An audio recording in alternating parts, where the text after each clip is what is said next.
Very good morning and hi to everyone. Welcome you all in Edumantra classes. Now we are going to discuss about the chapter heredity and the part is Gregor Johann Mendel. तो आज हम लोग Gregor Johan Mendel में उन चीजों को पढ़ेंगे जिसके बारे में हमने कल बताया था। लास्ट डे हमने क्या बताया था कि ग्रेगर जोहान मेंडल ने पी प्लांट को चूज किया था ये बताने के लिए कि ट्रेट्स कैसे जो है ट्रांसफर होते हैं एक से दूसरे। हमने आपको ये भी रीजन बताया था कि ग्रेगर जोहान मेंडल ने क्यों पी प्लांट को चूज किया था। कोई इनमें से आप में से कोई बता सकता है आखिर क्या कारण रहा कि ग्रेगर जोहान मेंडल ने बोली? क्योंकि वो कम टाइम में सबसे ज्यादा प्रॉपर्टी शो करता है। सबसे बड़ी बात है बेटी, सबसे बड़ी बात है कि हेरिडिटी का मतलब आप सभी को पता है कि गुणों का स्थानांतरण यानी transfer of traits from parents to their offspring.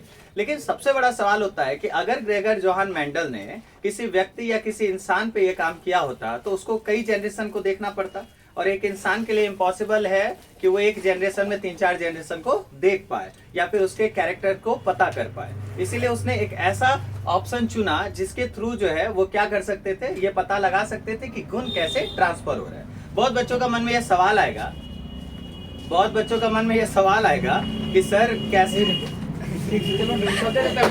Cut कर देंगे, छोड़ दो। ठीक है, तो ग्रेगर जोहान मेंडल के बारे में बताए थे कि इन्हें क्या कहा जाता है, father of heredity. Father of heredity मतलब हेरिडिटी के पिताजी ना। हाँ, सबसे पहले स्टडी किया। हाँ, उन्होंने वही एक ऐसे व्यक्ति थे जिन्होंने सबसे पहले स्टडी किया था हेरिडिटी पे, इसीलिए उन्हें फादर ऑफ हेरिडिटी कहा जाता है। जैसे बायोलॉजी के फादर कौन है? अरिस्टोटल। हिंदी में उसको क्या बोलते हैं? अरिस्टो। क्या उन्होंने पैदा किया था बायोलॉजी को क्या? तो he was the first person who deal and discussed about biology. चलिए आगे हम लोग बात करते हैं कि ग्रेगर जोहान ने पी प्लांट को क्यों चूज किया था। बड़ा बेशरम बच्चा सब है, नो मियां इधर। अरे ये भी कट हो जाएगा सर, पर्दा लगा दीजिए ना। he chose बहुत बेशरम बच्चा सब। ये भी फिर से cut. he chose the pea plant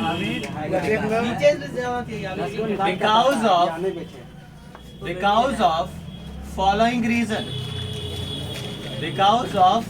reason। उन्होंने पी प्लांट को चूज किया था बहुत सारे रीजनों के आधार पे। जब से सबसे पहला रीजन क्या था? सबसे पहला रीजन था कि अच्छा पी को क्या कहते हैं? Pisum sativum. क्या कहते हैं? Pisum sativum. It is the biological name of pea plant. तो उन्होंने पी प्लांट में सबसे पहला रीजन क्या दिया था कि जो पी प्लांट का लाइफ होता है ना वो बहुत ज्यादा क्या होता है, छोटा होता है। तो it has a short life span. It has a short life span यानी उसका जिंदगी छोटा है, तो इसका मतलब छोटी जिंदगी में बहुत सारे गुणों को दिखा देगा, है ना जी। तो इस आधार पे हमें आइडिया मिल जाएगा, या फिर ग्रेगर जोहान मेंडल को भी आइडिया मिल गया था। सेकंड उसका क्या गुण था? सेकंड था कि ये एक वक्त में जो है, अब जैसे एक एग्जांपल में जरूरी है कि अगर कोई इंसान बच्चे को पैदा कर रहा है तो एक वक्त में वो 12-13 बच्चे पैदा करे? मैंडेटरी मिनिमम क्या हो सकता है? एक। तो भैया एक बच्चा पैदा होगा तो कैसे हम कंपेयर करेंगे? जैसे एग्जांपल में एक ही ना होता है जी, जनरली किसी को भी दो, तो भाई किसी किसी केस में जुड़वा हो जाता है पैदा। क्या आप देखोगे, आप बता सकते हो कि हर घर में 2 जुड़वा बच्चा पैदा हुआ है? कभी नहीं। लेकिन हर घर में एक बच्चा जरूर पैदा होता है। तो बताओ, हम हमेशा जानते हैं कि हम टॉल या ड्वार्फ की बात करते हैं, काले या गोरे की बात करते हैं, अच्छे या बुरे की बात करते हैं, तो हर एक चीज का कंपैरिजन दूसरे के साथ बैठाते हैं। तो अगर मान के चलो कि किसी दंपति से एक बच्चा पैदा हुआ तो हम उसका कंपैरिजन किसके साथ बैठाएंगे? दंपति मतलब couple. I am talking about couple. माता और पिता से अगर एक बच्चे पैदा होगा तो उस बच्चे का कैरेक्टरिस्टिक्स को कैसे हम मेजर करेंगे? कैसे? तो माता पिता से न कर पाएंगे भाई, लेकिन हमको तो करना है उसके और बच्चों से। तो सवाल उठता है कि दूसरा इसका क्या था कि पी प्लांट एक वक्त में बहुत सारे सीड पैदा करता है। तो बहुत सारे सीड से बहुत सारे प्लांट, और हर एक प्लांट का अपीयरेंस अलग अलग। समझ आया? तो दूसरा कैरेक्टर क्या था कि it produces a lot of seeds at a time। एक समय में ये बहुत सारे सीड को प्रोड्यूस करते हैं। तीसरा बताओ, तीसरा क्या हो सकता है? They do self pollination. ये क्या करते हैं? Self pollination. और सेल्फ पॉलिनेशन कैसे पौधों में होता है बच्चों? आपने पढ़ा होगा बचपन में या फिर 8th क्लास में आपने पढ़ा होगा कि पॉलिनेशन का मतलब होता है transfer of pollen grain from anther to the stigma. और सेल्फ पॉलिनेशन और क्रॉस पॉलिनेशन 2 टाइप होता है। सेल्फ का मतलब स्वतः, खुद से। तो खुद का खुद से मतलब क्या हो सकता है? इसका मतलब ऐसा प्लांट जिसमें दोनों ही रिप्रोडक्टिव पार्ट एक्टिव हो। तो पी प्लांट का जो फ्लावर होता है इसमें स्टामेन मेल रिप्रोडक्टिव पार्ट और आपको कार्पेल, कार्पेल यानी फीमेल रिप्रोडक्टिव पार्ट, ये दोनों ही क्या होते हैं? एक्टिव होते हैं। आपने तो रिप्रोडक्शन में भी पढ़ा ना जी, पॉलिनेशन। तो सेल पॉलिनेशन ये करता है। तो बोले किस प्रकार के पौधों में करेगा? यूनिसेक्सुअल या बाइसेक्सुअल? बाइसेक्सुअल ना जी, क्योंकि यूनिसेक्सुअल का मतलब एक रिप्रोडक्टिव पार्ट वाला, समझ आया? तो ये किसमें होगा? बाइसेक्सुअल में होगा। नेक्स्ट बात करें तो नेक्स्ट बात क्या होगा कि ये बहुत सारे कॉन्ट्रास्टिंग कैरेक्टर्स दिखाते हैं। बहुत लोग बोलता है सर कॉन्ट्रास्टिंग का क्या मतलब होता है? कॉन्ट्रास्टिंग का मतलब विजिबल, विजिबल मतलब जो दिखे। नहीं समझ आया? जैसे फूलों का रंग, जैसे मटर के दाने। आपने देखा होगा छोटी छिमी और बड़ी छिमी। आपने जब मार्केट में खरीदने गया होगा तो एक को मीठा छिमी कहते हैं, जिसको बड़ी छिमी कहा जाता है। नहीं सॉरी, छोटी छिमी कहा जाता है मीठा को। नहीं जी, तो इस तरीके का होता है, आपने देखा होगा इस तरीके का आपको रहता है। उसमें दाने जो होंगे पूरे गोल गोल होंगे। और दूसरा तरफ आप देखोगे छोटी छिमी जिसको कहा जाता है, इसमें दाने क्या होंगे? रिंकल टाइप, इस तरीके के। तो उस तरीके से उसके बाद उसका फ्लावर का कलर ब्लू और व्हाइट है ना। उसके बाद उसका पी का कलर येलो और ग्रीन होता है ना जी। तो इसी आधार पे बहुत सारे कैरेक्टर वो शो करता था। तो नेक्स्ट क्या हो जाएगा? बोलो नेक्स्ट क्या हो जाएगा? नेक्स्ट हो जाएगा it shows various contrasting character. याद रखना, अगर कभी पूछे कि पी प्लांट को क्यों चूज किया था तो सबसे बड़ा रीजन ये होगा कि ये जो है बहुत सारे वेरियस कॉन्ट्रास्टिंग कैरेक्टर को क्या करता है? शो करता है। ठीक है, एट अ टाइम, एक ही समय में। तो ये सारे रीजन थे जिसके आधार पे ग्रेगर जोहान मेंडल ने पी प्लांट को अपने एक्सपेरिमेंट के लिए चूज किया था। चल बनाइए आप लोग। अब बात करते हैं कि ग्रेगर जोहान मेंडल, देखो एक बात हमेशा याद रखना कि कोई भी साइंटिस्ट कितना भी एक्सपेरिमेंट कर ले, जब तक वो एक्सपेरिमेंट उसका प्रूफ नहीं होगा ना, वो हमारी किताबों तक नहीं पहुंचेगा। तो इसी आधार पे इन्होंने इस बात को ना अपने लॉ के तहत बताया। लॉ मतलब कुछ नियम बताया, जिसके तहत इन्होंने बताया कि ये नियम को ही ये फॉलो करेगा, और वास्तव में वो नियम को फॉलो करता है। तो चलिए हम लोग उसको बताएंगे। पहले बनाइए इसको। अब देखिए मेंडल लॉज की बात करते हैं। हमने आपको जस्ट बताया अभी थोड़ी देर पहले कि कोई भी एक्सपेरिमेंट, अब तुम्हारे मन में आएगा सर हम कुछ और एक्सपेरिमेंट देना चाहते हैं, हम भी चाहते हैं कि ऐसा ऐसा कुछ हो रहा है, मान लीजिए मेंडल लॉ ने दिया, हम भी कुछ अपनी तरफ से बताना चाहते हैं। तो आपका बताया हुआ चीज किताब में नहीं आएगा। ऐसा नहीं है कि आप इंसान हैं या फिर कुछ और है। बात यह है कि अगर आप कुछ भी बताओगे कि भाई इस चीज को दुनिया फॉलो करे, तो उसके लिए आपको क्या देना होगा? एक प्रूफ देना होगा, एक ऐसा दस्तावेज देना होगा जो वास्तव में उस चीज को फॉलो अप करता है और वो गलत नहीं हो सकता। तो उसी तरह मेंडल ने 3 प्रूफ दिए, यानी 3 लॉ दिया, और तीनों लॉ क्या था? सही था। पहला लॉ का नाम था लॉ ऑफ डोमिनेंस, दूसरा का था लॉ ऑफ सेग्रीगेशन, और तीसरा का था लॉ ऑफ इंडिपेंडेंट असॉर्टमेंट। तो लॉ ऑफ डोमिनेंस से आपको समझ में आ रहा होगा, जैसा हमने आपको बताया था कि कोई भी ऑफस्प्रिंग या प्रोजेनी जब आता है तो उसमें हमेशा ही उसके माँ बाप का गुण क्या होता है? मिक्सअप होके आता है। Am I right? तो क्या माँ और बाप का गुण सेम होगा? तो इसका मतलब उसका जीन भी क्या होगा? अलग होगा।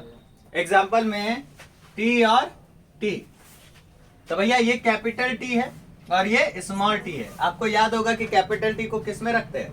डोमिनेंट में, और स्मॉल टी को। आप सोचो अगर ये निकल कर आएगा तो बोलिए वो व्यक्ति या वो पौधा क्या होगा? तो इसका मतलब लॉ ऑफ डोमिनेंस क्या कह रहा है? समझ में आ रहा है कि चाहे उसमें कितना भी कुछ रेसेसिव रहे, लेकिन जो डोमिनेंट रहेगा वही निकल कर आएगा। तो क्या ये उनका लॉ सही नहीं है? तो पहला लॉ क्या है? Law of dominance. तो चलिए लॉ और एलएस मतलब मान के चलो एगो डोमिनेंट एलएल और एगो रेसेसिव एलएल। हर एक जीन का 2 एलएल, एक आपको हमेशा क्या रहता है? डोमिनेंट, और एक क्या रहता है हमेशा? या हो सकता है दोनों रेसेसिव या हो सकता है दोनों डोमिनेंट। याद करो अगर दोनों सेम रहेगा जीन तो उसको क्या कहेंगे? होमोजीनस। और अगर डिफरेंट रहेगा तो चलो ठीक है, लिखिए if the 2 allele one allele is dominant, one allele is dominant allele,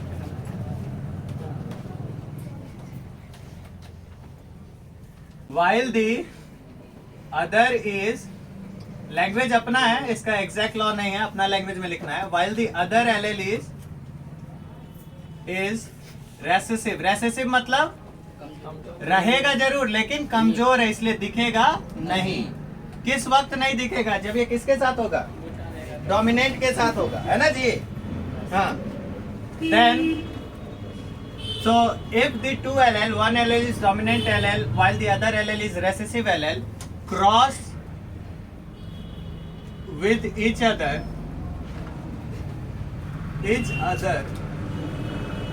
then the organisms organism appearance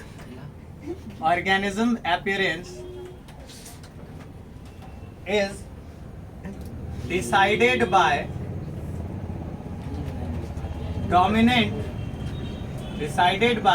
dominant allele and the recessive has no noticeable effect on the organism। यानी कि अब ध्यान से सुनिए कि अगर दो एलएल है एक कैरेक्टर का, तो एक एलएल क्या है? बोलो ना जी। और एक कैरेक्टर क्या है? रेसेसिव। तो अगर डोमिनेंट और रेसेसिव को क्रॉस भी किया गया तो भी जो ऑर्गेनिज्म का अपीयरेंस है वो किसके द्वारा डिसाइडेड होगा?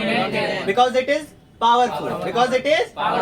While the recessive has no noticeable effect on the organism, क्योंकि रेसेसिव क्या है?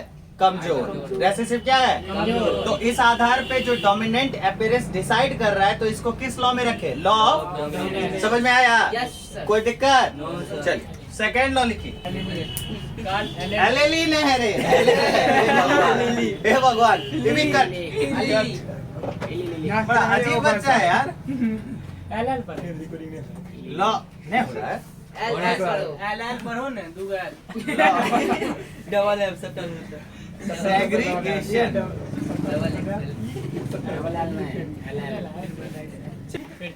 The two allele heritable character for a heritable character separate को हम लोग segregate भी कहते हैं। segregate gamete formation during gamete formation and end up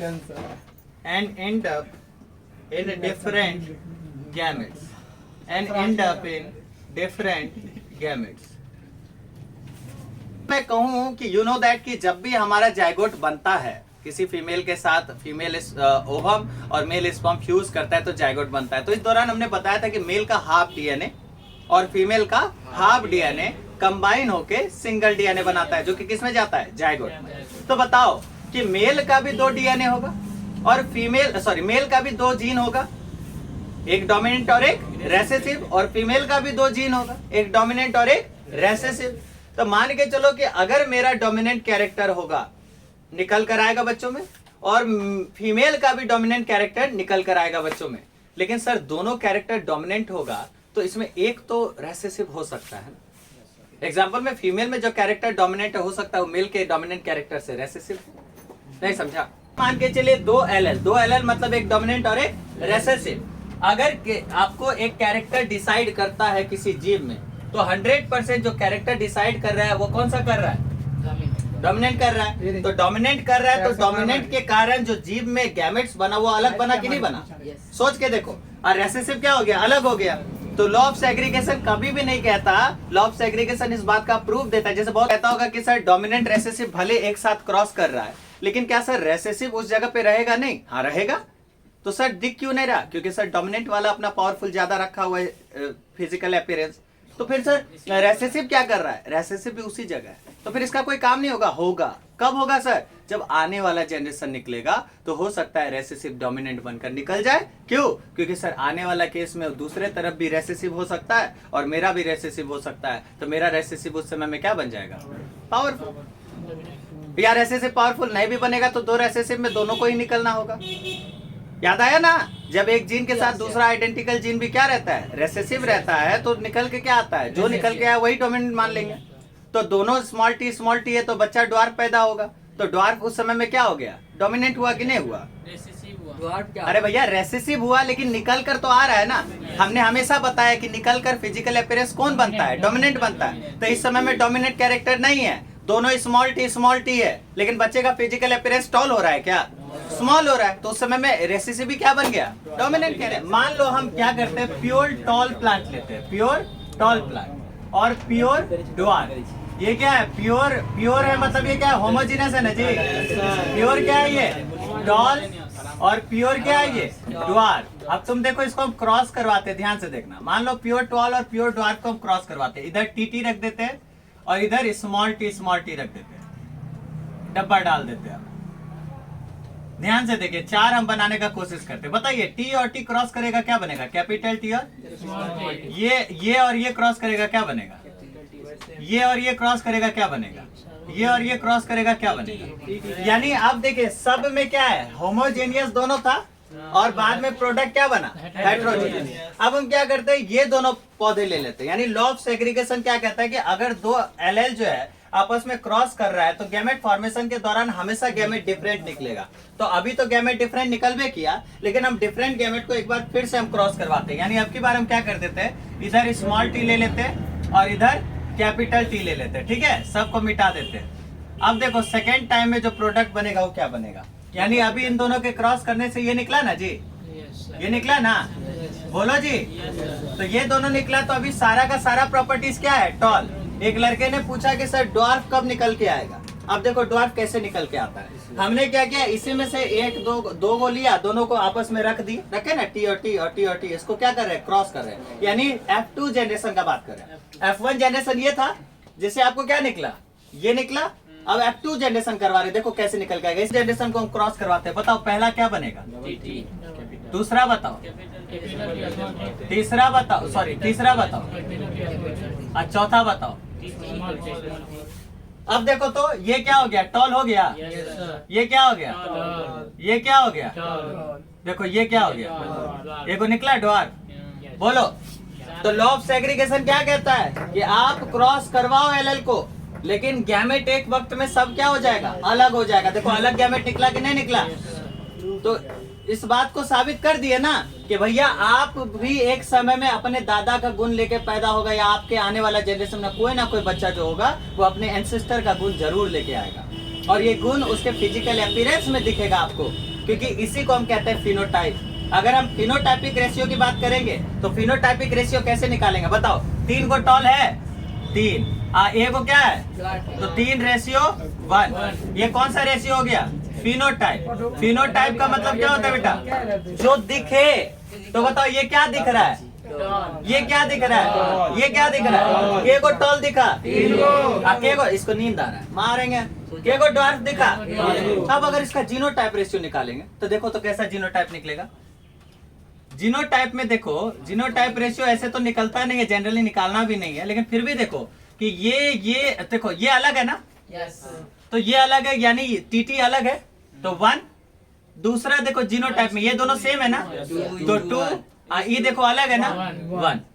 तो 1:2:1 आपसे हमेशा पूछेगा। मोनोहाइब्रिड प्रोसेस को कहते हैं। डायहाइब्रिड जब दो कैरेक्टर लेंगे, जैसे एक राउंड एक रिंकल्ड, एक येलो तो एक व्हाइट, यहाँ पे सिर्फ एक कैरेक्टर ले रहे हैं ना, तो यहाँ पे मान के चलो एक कैरेक्टर लिया, वहां पे क्या होगा, 2 कैरेक्टर लिया जाएगा, तो उसको डायहाइब्रिड क्रॉस करेंगे, उसमें अलग निकलेगा। मोनोहाइब्रिड क्रॉस समझ में आया। मोनोहाइब्रिड में हमने क्या किया, F2 जनरेशन में देखो फिनोटाइप 3 को टॉल 1 रेशियो, ये निकलता है फिनोटाइप। और जीनोटाइप में क्या निकला भैया, जेनेटिक गुण के आधार पे। अब तुमको जीनोटाइप और फिनोटाइप भी क्लियर हो गया होगा। जीनोटाइप नहीं क्लियर हुआ जी, जीनोटाइप के आधार पे टीटी अलग है ना, ये टी और टी सेम है 2, और ये टीटी क्या है, अलग है तो 1। तो बोलो जीनोटाइप रेशियो कितना आया, 2:1। जीनोटाइप कितना, फिनोटाइप कितना आया, कोई दिक्कत। तो आपसे पूछेगा what is the phenotypic ratio of monohybrid cross, तो क्या बोलोगे 3:1। What is the genotype ratio of monohybrid cross, कोई दिक्कत, समझ आया।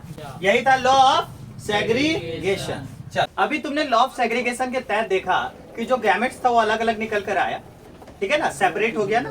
लेकिन क्या डोमिनेंट कैरेक्टर ने अपने इवोल्यूशन के कारण, अपने फिजिकल अपीयरेंस के कारण क्या रेसेसिव को किसी प्रकार का नुकसान पहुंचाया? क्या रेसेसिव ने अपने डेवलपमेंट के कारण, जैसे आपने देखा कि मोनोहाइब्रिड जब हमने क्रॉस करवाया तो मोनोहाइब्रिड क्रॉस में आपको एक निकला टीटी, एक निकला सॉरी ये दो क्या निकला, दो निकला कैपिटल टी और स्मॉल टी, और एक क्या निकला स्मॉल टी। क्या इसने इसको किसी प्रकार का नुकसान पहुंचाया? क्या इसने इसको किसी प्रकार का नुकसान पहुंचाया? क्या इसने इसको, क्या इसने इसको, क्या इसने इसको, क्या इसने इसको? यानी तीनों अलग अलग निकला, लेकिन तीनों में से किसी ने किसी को कोई नुकसान नहीं पहुंचाया। सब अपना इंडिविजुअल जिम्मेदार है। इसी लॉ को क्या कहते हैं? Law of independent assortment. कि आपका जो भी प्रोडक्ट निकल रहा है, जो भी आपका अपीयरेंस आ रहा है, उस अपीयरेंस में हर गैमेट अपने लिए रिस्पॉन्सिबल है, ना कि दूसरे के लिए। समझ आई बात? जैसे कभी कभी होता है क्या कि जुड़वा बच्चा पैदा हुआ तो एक बच्चा मर गया, तो तुम ही कहेगा इस साला पहला के वजह से दूसरा मरा है।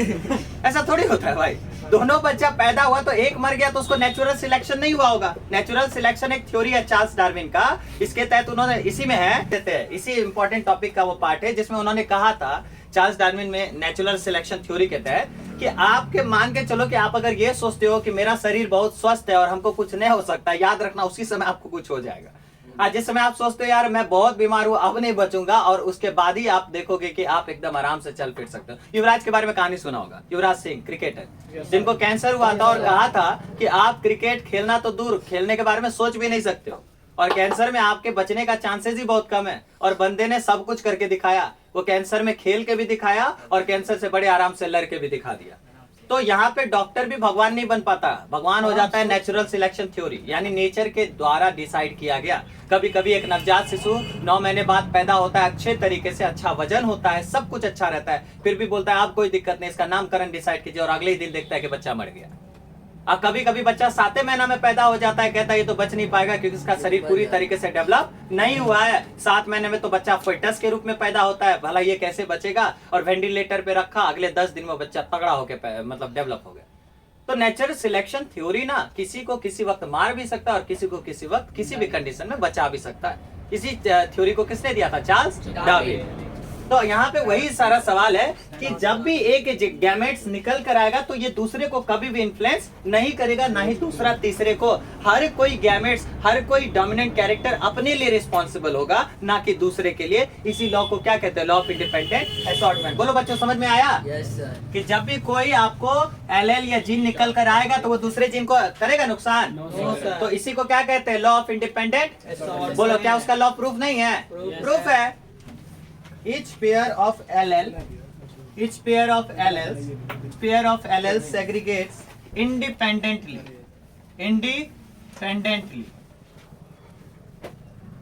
pair of other pair of alleles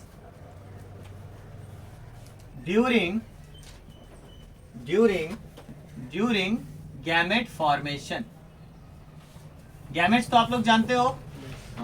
तो गैमेट्स फॉर्मेशन के दौरान जो भी एलएल बच्चों में जा रहे हैं या जायगोट में जा रहा है, उस एलएल से दूसरे किसी भी एलएल को किसी प्रकार का कोई नुकसान नहीं होगा। अदरवाइज सोचो कि कभी कभी आपने देखा होगा ऐसा होता कि मान के चलो हेयर का एलएल जो है स्किन के एलएल से इन्फ्लुएंस कर देता, तो हो सकता है कि हेयर का कलर जो है स्किन के कलर में आ जाता। यानी आप बोलते हो गोल्डन ब्राउन किसी का बाल होता है तो गोल्डन ब्राउन चेहरा हो जाता। आप कहते हो ड्वार्फ की बात करते हो तो आपका बाल का साइज ड्वार्फ रहता है जिंदगी भर, या वही ना। तो अजीब गरीब बात हो जाती, आपका स्किन का कलर आंख जैसा बन जाता, गोल गोल आंख जैसा जगह जगह दिखता है। बड़ा अजीब लगता है यार। अगर इसी वजह से, क्योंकि लॉ ऑफ इंडिपेंडेंट सेग्रीगेशन साफ साफ कहता है चाहे कितना भी कैरेक्टर आपके बॉडी में हो, एक भी कैरेक्टर दूसरे कैरेक्टर को नुकसान नहीं पहुंचाएगा, एक भी कैरेक्टर दूसरे कैरेक्टर को इन्फ्लुएंस नहीं पहुंचाएगा। यही कहलाता है law of independent segregation. Is that clear? चलिए बनाइए। मतलब यूं समझो कि जब लोकल को मतलब देसी को विदेशी के साथ क्रॉस करवाया जाता है तो जो नेचर निकल कर आता है वो क्या होता है? हाइब्रिड। जैसे आप लोग आज जितना भी कुत्ता वगैरह खरीद, लोकल कुत्ता बोलेंगे 10 लाख में या 20,000 में लोग खरीदेगा, 20 जूता मार देगा, लेकिन खरीदेगा नहीं। काहे? क्योंकि सर वो तो देसी है। सर देसी में क्या है? कुछ नहीं। आप लोग को क्या चाहिए? हाइब्रिड चाहिए। सोनपुर का मेला में जाओगे देखोगे जिसका बाल घना है, जो मतलब क्यूट लग रहा है, क्यूटी पाए लग रहा है, उसको खरीदोगे। मतलब 15 है भैया 20 देंगे, आप लाइए इधर। तो हाइब्रिड नेचर का चीजों को लोग ज्यादा पसंद करता है। तो यहाँ पे भी मोनो हाइब्रिड क्रॉस की बात कर रही है, तो मोनो हाइब्रिड क्रॉस का मतलब क्या हुआ? मोनो हाइब्रिड क्रॉस का मतलब कि जिसमें दो कैरेक्टर को, एक नॉर्मल और एक अलग कैरेक्टर को आपस में क्या करवा रहा है? क्रॉस करवा रहा है। अभी इनफैक्ट लॉ ऑफ सेग्रीगेशन में जो पढ़े ना, सेम टू सेम चीज इसमें पढ़ेंगे, ठीक है? तो लिखिए, when one pair of contrasting मतलब विजिबल ना जी, one pair of contrasting character is taken to cross two pea plants, it is known as monohybrid cross. It is known as monohybrid cross. यानी जब एक पेयर ऑफ कॉन्ट्रास्टिंग कैरेक्टर को दो P plant में cross करवाया जाता है, दो पी प्लांट मतलब दो पी प्लांट ये हुआ सर। हाँ, दो पी प्लांट का मतलब तीन जोड़ी हो जाएगा। तो जब दो पी प्लांट को आपस में क्रॉस करवाया जाता है एक ही पेयर ऑफ कॉन्ट्रास्टिंग कैरेक्टर से। देखो, पेयर ऑफ कॉन्ट्रास्टिंग कैरेक्टर क्या मतलब? एक ही चीज का दो गुण, जैसे आंखों का रंग का दो कलर हो सकता है, एक ब्राउन और एक ब्लैक। उसी तरह हाइट का भी हो सकता है, एक टॉल और एक ड्वार्फ। तो हमने क्या किया कि एक पेयर ऑफ सेम कैरेक्टर, आप स्किन कलर एक कैरेक्टर हो गया, उसका एक पेयर होता है ना जी, कि या तो व्हाइट होगा या तो ब्लैक होगा, तो जोड़ी। तो उसी तरह दो पी प्लांट में सिर्फ एक कैरेक्टर को जब हम क्रॉस करवाएंगे तो मोनो हाइब्रिड कहलाएगा। और जब एक ही कैरेक्टर किसे निकालेंगे? अभी निकालते हैं ना, देखें। और इसी तरह जब हम दो पी प्लांट में दो कैरेक्टर को आपस में क्रॉस करवाते हैं तो इसको डाई हाइब्रिड क्रॉस कहते हैं। क्या कहते हैं? आप बोलोगे sir tri hybrid, quadra hybrid, penta hybrid भी हो सकता है। बोलते थे अभी जस्ट हमने जो बताया था। और इधर हमने क्या लिया? Pure dwarf plant. कोई दिक्कत? तो प्योर ड्वार्फ प्लांट और प्योर टॉल प्लांट, इसको क्या करेंगे? क्रॉस करवाएंगे। तो बोलिए, प्योर टॉल क्या होगा? कैपिटल टी और कैपिटल टी। और प्योर ड्वार्फ क्या होगा बाबू? स्मॉल टी और स्मॉल टी। प्रोडक्ट क्या निकलेगा समझ में आया? कैपिटल टी और स्मॉल टी, कैपिटल टी और स्मॉल टी, कैपिटल टी और स्मॉल टी और कैपिटल टी और स्मॉल टी। तो ऐसे इसका फिनोटाइप क्या होगा बाबू? ये F1 जनरेशन है, इसका F2 जनरेशन भी करवाना होगा, क्योंकि फाइनल प्रोडक्ट F2 जनरेशन में निकल के आएगा। हम आपस में क्रॉस करके जो भी पैदा होगा उसको हम फिर आगे से कंपेयर करेंगे ना जी, खुद से थोड़ी कर सकते हैं। हम तो मेन हो गए ना, हम तो पेरेंट हो गए, तो इसीलिए हम जनरेशन को क्रॉसिंग करवाएंगे। तो अभी क्या करेंगे? इसका प्रोडक्ट हम लेंगे और फिर उसको क्या करवाएंगे? क्रॉस। ये कौन सा जनरेशन में कंसिडर होगा बोलो? F1 generation. F1 जनरेशन का मतलब फर्स्ट फिलियल जनरेशन। बोलो ये कौन सा कंडीशन है? आप ही बताइए। It is a heterozygous condition. Heterozygous यानी हेट्रोजीनस या हेट्रोजाइगस कंडीशन नहीं है ये वो तो है ही ना। हाँ, तो it is a heterozygous condition. और इसी हेट्रोजाइगस कंडीशन को क्या करवाएंगे? क्रॉस करवाएंगे। जनरेशन तैयार करते हैं, यानी फिलहाल 2 जनरेशन, जिसको सेकंड प्रोजेनी भी कहा जाता है ना जी। तो फिर F2 जनरेशन में क्या करते हैं? एक टीटी ये उठाते हैं और एक ये। अब गौर करो कि ये कहीं ना कहीं एक ही कैरेक्टर का है ना जी। एक ही कैरेक्टर का क्या है? 2 गुण है। तो एक टॉल का गुण है और एक स्मॉल का गुण है। तो अब देखो हमने क्या करा, इसको क्रॉस करवाया, तो बोलो ये और ये बनेगा, क्या बनेगा? कैपिटल टी और कैपिटल टी। ये और ये क्या बनेगा? कैपिटल टी और ये और ये क्या बनेगा? कैपिटल टी और ये क्या बनेगा? स्मॉल टी और स्मॉल। अब देखो F2 जनरेशन में जो आपसे पूछता है वो हमेशा सिर्फ और सिर्फ फिनोटाइप पूछता है। क्या पूछता है? तो फिनोटाइप रेशियो किसको कहते हैं? जो किसी ऑर्गेनिज्म का फिजिकल या विजिबल है ना, विजिबल मतलब जो दिखे वो अपीयरेंस तैयार करता है। तो आपको क्या दिख रहा है? बोलो, इसको अगर हम यहाँ पे लिखते हैं टी, उसके बाद इसको लिखते हैं टी, उसके बाद 2 लिख देते हैं। के गो टी है? 2 है, डी और टी। और उसके बाद ये के गो है? ए गो। अब बताओ इसका कैरेक्टर क्या होगा? टॉल। इसका भी कैरेक्टर क्या होगा? टॉल। क्यों टॉल होगा? अच्छा, इस पे कौन सा लॉ काम कर रहा है बता तो? ना, लॉ ऑफ डोमिनेंस काम कर रहा है, क्योंकि यहाँ पे रेसेसिव भी है और डोमिनेट भी है। निकल कर कौन आ रहा है? तो कौन सा लॉ काम किया? ये तीनों पे कौन सा लॉ काम कर रहा है? लॉ ऑफ सेग्रीगेशन और लॉ ऑफ इंडिपेंडेंट असॉर्टमेंट। क्योंकि लॉ ऑफ इंडिपेंडेंट असॉर्टमेंट ये इसको इन्फ्लुएंस कर रहा है क्या? ये इसको कर रहा है क्या? और लॉ ऑफ सेग्रीगेशन मतलब तीनों अलग अलग है। अब देखो इसमें 2 टॉल है, इसमें 1 टॉल है, तो कितना टॉल हो गया? 3। ये क्या हो गया? स्मॉल टी है, तो ये क्या हो गया? स्मॉल। तो ये क्या हो गया ए। अब अगर हम इसका जीनोटाइप रेशियो निकालते हैं तो जीनोटाइप रेशियो में बताओ कैपिटल टी वाला जो है के गो है, कैपिटल टी और कैपिटल टी बस एक गो है तो एक। दूसरा कैपिटल टी स्मॉल टी वाला के गो है तो दो। तीसरा स्मॉल टी वाला के गो है।